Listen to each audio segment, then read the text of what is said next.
Hello and welcome back to Libib's booktube channel. My name is Kaylin and I just got done finishing my last book for the month of May. I just got finished reading it, and so now let's talk about my April wrap-up. Let's get into the first book, and that book is Love Her Wild by Atticus poetry, poems, that sort of thing. I absolutely loved and enjoyed this book. It was a cute book of poetry. Definitely made me feel love because I am in a super lovey-dovey mood these past couple months. Maybe it's because I started a great, wonderful new relationship with a person I love so much and so dearly, and so reading these poems, I'm like, so swoon-worthy. And I really loved them. They're short, quick poems, which I definitely wish there were more to sometimes, because there are only like 4 or 5 lines to a poem, and I was just like, but I want more. I ended up rating them 5 out of 5 stars.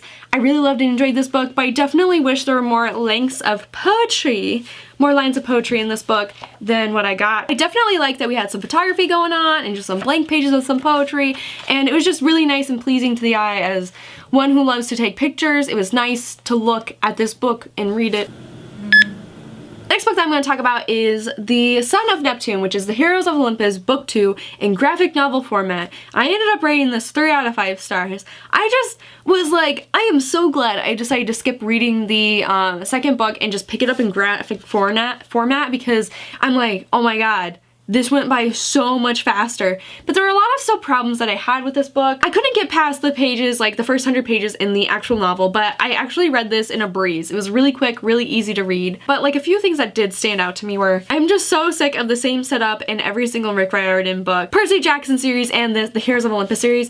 With this book, it's really frustrating because it's basically like the first book. We have our main character, and then he has some side people. He goes and does this. He needs a trial. He needs to defeat the bad guy. And it's just basically the same book, but with different people. And that's what really just irritated me with, because I'm like, we can't come up with something better, something more creative.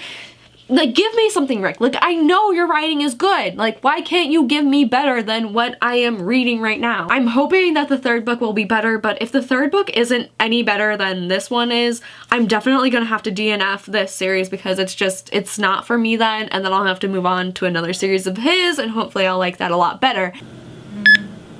That I'm going to show you guys is the 6 books in the Diary of the Wimpy Kid series. So this is books 7 through 12. This is books 7 through 12 in the Diary of a Wimpy Kid series, and I'm so glad I got back into this series. The 7th book is Diary of the Wimpy Kid, The Third Wheel. I loved and enjoyed this one. It was good. It was great. 4 out of 5 stars. Hard Luck. All these books are by Jeff Kinney. I don't know if I've even mentioned that yet, but all these books are by Jeff Kinney. We have Hard Luck, which I also rated 4 out of 5 stars. Diary of the Wimpy Kid, Long Hauls, book number 9, and I also rated it 4 out of 5 stars. Next up is Diary of a Wimpy Kid Old School, which is book number 10, also 4 out of 5 stars. Next up is Diary of a Wimpy Kid Double Down, number 11, 4 out of 5 stars.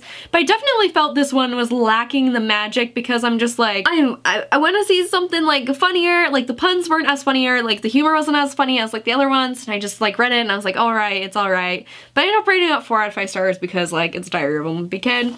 And last but not least, I read Diary of a Wimpy Kid Getaway, which I just finished, and I rated this 5 out of 5 stars because I absolutely loved and enjoyed this. I think it's very relatable if you've ever gone on a vacation and shit hits the fan. It's a great, funny book, and it brought back the magic that the 11th one was lacking. So I really loved and enjoyed this book. It's one of my favorites. Anyways, that's gonna be it for today's video. What books did you guys read in the month of April? Let me know in the comment section down below. And anyways, that's gonna be it for today's video. So I will see you guys next week for a new bookish video.